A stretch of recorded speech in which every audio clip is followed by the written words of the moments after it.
All right, guys, as you can see, we're back at PTSFab. So if you're new to the channel, you might not know about this car yet. We call it Glitch. It's Tanya's 1979 El Camino and, standard kind of LS swap sort of thing. It's going to be well, at least it's going to start out life as a stock bottom end, 88 millimeter turbo, turbo 400 transmission, 8.8 rear end. Those are kind of the meat and bones of it. And her goal for this thing is to hopefully run some sort of 4-second pass, 4.9999999.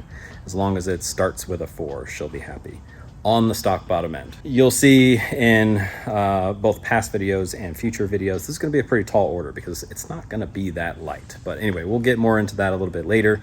This is just a quick update on the stuff that we're going to do at this visit at PTSFab.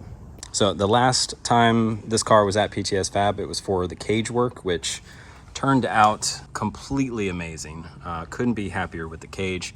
Everything that they did is, top-notch work, super tight in all of the right areas, and extremely safe. I mean, like I said, this is going to be the car that my wife drives, and I want to make sure that she is safe. Liam, our last truck, was definitely not safe enough for the times that it was running, so we wanted to make sure that this one was overly safe. Like, it'll probably never run times that will justify the cage that's going to be in this thing. So, can't really be too safe, I don't think. But yeah, just a couple of shots of kind of, the quality of the cage work and everything. Now, keep in mind, like, this is all painted and everything. We just wanted to keep that kind of tattered up look. We think it goes with the theme of the car, but yeah, I mean, everything that they did, it's all catered completely for Tanya. So if you notice, the seat is surprisingly far forward. That's because she is tiny, and I'll still be able to drive this thing, but it is primarily catered to her size, her seating position, her steering angle. And we're actually going to have to probably still do some pedal extensions because we didn't want her so far forward that it was going to impact some other features of the car. So that's the only thing that really enables me to still drive it. If it was hard mounted to where she actually wanted to sit, I probably wouldn't even be able to drive it. My knees would be like above the steering column. But anyway, that's what it was here for last time. This time, like we mentioned in the previous video, it's going to be here for a couple of things. One, the major one being the turbo setup for it. So we talked a little bit about where we thought the turbo was going to go. Now that he's had a chance to take a look at it, have the front end on it, kind of see where the radiator is going to sit, I think we've got a better game plan of where that's going to be. So we'll talk a little bit about that, as well as the catch can setup. So the other thing that we were trying to do with the catch can was we wanted to make sure that, one, it was big enough to where it had capacity that if the motor decides to fail, there's enough room for it to fill up the catch can and not put it down. If it does put any fluid down, we want to make sure that it comes out behind the tire. So obviously we don't want anything to come out of the car and have the track have something to clean up. We want to contain as much of it as possible, but if it does come out, we want to make sure that she is safe. So we want to make sure that it's behind the tire. So that's going to be, a burn down tank back here.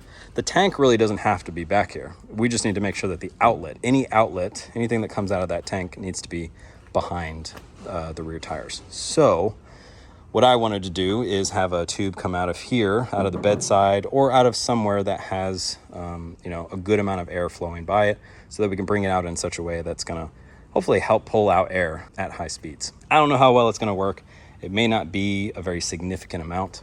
It's kind of working off of the same concept that plenty of old school dudes do for where they do the lines from the crankcase, like from the valve covers to their exhaust. So the pace at which the exhaust comes out, going at the right angle by that opening, will create a vacuum, and so it actually pulls crankcase pressure out.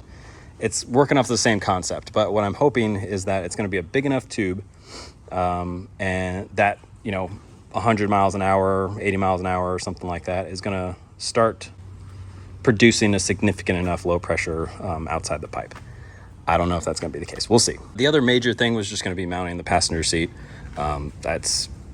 I don't know. I mean, that's pretty straightforward. They're just going to mimic the same sort of mounting setup that they did for the driver's seat, which I guess we could take a look at real quick.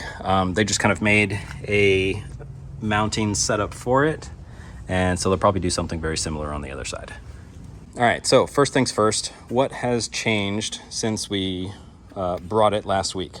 The one major thing that's changed, which I'm really happy about, I don't know if I mentioned this in a previous video, but for a while there, I thought that we were gonna have to cut a big old hole out of the motor plate and then do some like bracing in other areas to make up for the amount of material that we were taking out, because that alternator, if you turn it where the pulley is facing forward, was going to have to sit that far back that it was, you know, going to need a relief cut out of the motor plate. I didn't think that we were going to be able to mount it backwards. Otherwise, I would have, you know, just planned on doing that in the first place. I thought it was going to be extended too far out, and I wasn't sure if there was going to be any kind of deflection, like if the pulley was going to be, if the whole assembly was going to be able to rotate back and forth and therefore try to kick belts off all the time. But Nick thinks he can make it solid enough to where that won't be a problem. So this is kind of a no-brainer. We've got enough room between where the radiator is going to be and where this is obviously sitting right here. Now, right now you don't see any connection point between here and there. That bolt's going to be gone. There's going to be basically a stud coming out of there, and then we're going to have aluminum spacer all the way to here.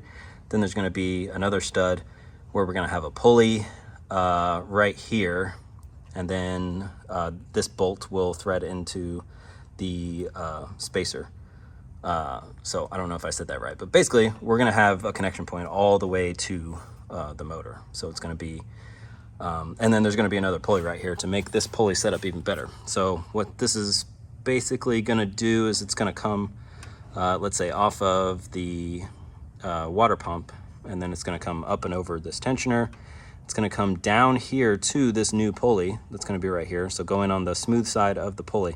Then it's going to come back to go onto the alternator pulley, and it's going to come back up here above this pulley, and then come down and get a nice wrap around the crank pulley up here, and then so on.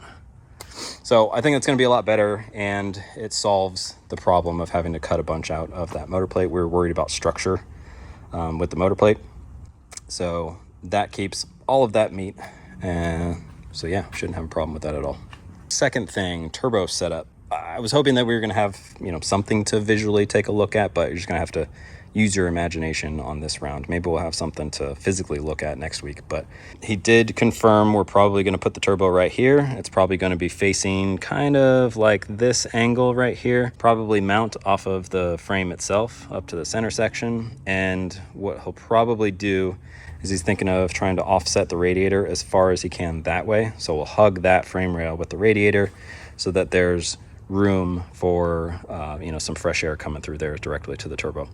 I did tell him one of the main things that we need to make sure of is that we can fit a filter on the front of the turbo. So wherever it's going to mount, it's going to have to be far enough back to where, you know, we got it. It doesn't even have to be a very big filter, because it's not going to be something that we're going to, you know, go racing on. It's just going to be something that you know, we'll make sure that we keep debris out when she's driving it for long periods of times. So then from there, it's going to be, the downpipe is basically going to come out right here and go up and over and exit out the fender right here. So he's probably going to have to notch this area of the firewall right here a little bit, which isn't a huge deal. There's like a decent amount of webbing before it gets too crazy. But one thing that's going to help with is a couple of the classes that she's going to want to race in require the exhaust to exit behind the firewall. So what we're hoping is putting it right there is going to technically be behind the firewall, and so we'll be good for street classes, at least some of the street classes. Obviously there's more strict rules on some of the other classes. All right, and then he mentioned as far as feeding the turbo, he's probably going to cut this back a little bit because it doesn't need to like start that far out. But he's going to have this one come probably down. I don't know where he's going to go down, if he's going to go in front of the radiator or if he's going to come over and then go down. But this one will come down here, probably under this, and then come straight up to feed the turbo. And then the other side is going to probably 90 down and join that pipe down there. So the collection point of the two banks is going to be right in this area, and that's going to come up as a single pipe into the turbo itself. And then the gate is going to be in this area as well, and we're going to have that dump tube recirculate into the downpipe. That's going to obviously come up and over this wheel well and come out the fender like we talked about. And then finally, the catch can. So originally, his idea was to try to make the catch can between these two layers, so the outside fender and the inside here. Couple of things as he started looking at it more. There's a lot of structural, like kind of boxing in here. that he could take out, but you know, that's quite a bit of effort there. It's also quite a bit more effort to create the custom shape that's going to be required to go in here. You know, it's not just a box, it's not even just a triangle. There's definitely going to be some shaping going on. So you're going to have to do like, you know, a mock-up tank to get the shape right before you actually do the final tank. It's also a matter of, once you get it in there, is it going to be easy to come out? Is it going to be maintenanceable? I don't think that's a word, but it is now. So it may be really difficult. It may be a lot of fabrication time to make the tank fit in that area. And really the only thing that it solves, I mean, one, it's kind of a cool use of space, but the only other thing catch can related that it resolves is that the tube that we want to come out of the bedside to catch that air is like really short. It's like just right off the tank, right if the tank is right here. But it might be easier to put the tank somewhere. So like there's a lot of space under there. There's a bunch of space in front. So like underneath the bed right here, there's a big old void there. So you could definitely put a tank there pretty easily. The fuel tank is going to be right here underneath. I'll show you guys in a second. There's a nice little area right here where you could put a tank. The downside to that location is you got to run the tube all the way to one fender or the other. And so it just makes a longer tube. But is it less of fabrication effort to run the tube a longer distance, or is it less fabrication effort to make the custom tank in a weird spot and have like no tube run? I'm thinking, and I'm pretty sure Nick agrees, and he's thinking the same thing, that that tank situation is just going to be, it's going to be more effort than it's worth. So it's kind of hard to see down here, honestly. I'll do my best to point things out. So this area here, all the way across, all the way across, and all the way to the back, that's going to be where the fuel tank goes. The sumps are going to be in between these triangle sections here. So in front of that, there's a void from here to here that you can tuck a pretty decent sized can. Like you can come all the way down to about here. Like you can get some decent depth out of that, probably like 8 or 9 inches of depth and probably like a foot across or something like that.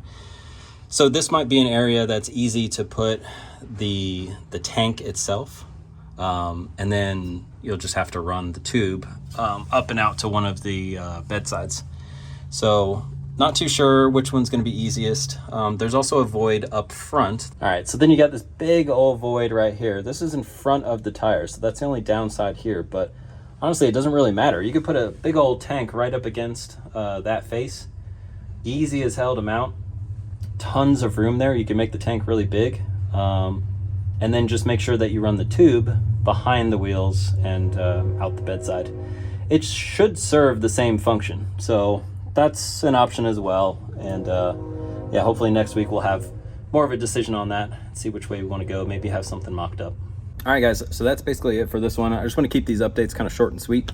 Just keep you guys kind of updated on what it is we're doing and why. That's the thing. Like, I feel like we'll get a lot of questions in the future as to like, why did you do this? Why did you do that? So I'm just going to group all of these videos together, put it on a playlist.